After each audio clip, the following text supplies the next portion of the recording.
The title of this writing is Wrapped Up.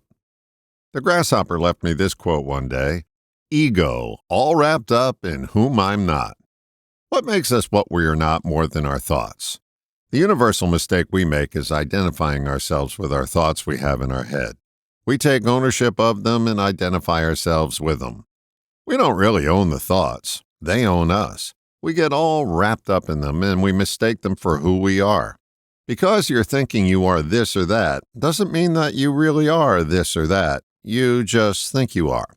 Being bound by your thoughts and taking your identity from them is the ego at work. Because if you discover that you're not your thoughts, the shackles unlock and the ego begins to die. A fate worse than death itself for your ego.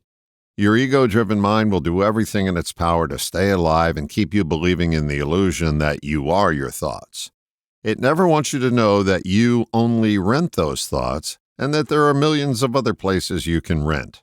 It wants your thoughts to own you and keep you in place because your ego is the granddaddy of control.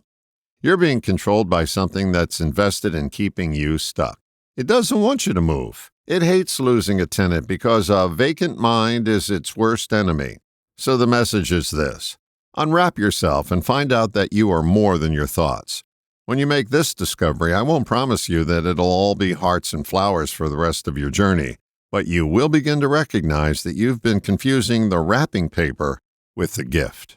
This simple awareness will free you from your thoughts more often, and you'll receive more gifts. All the best, John.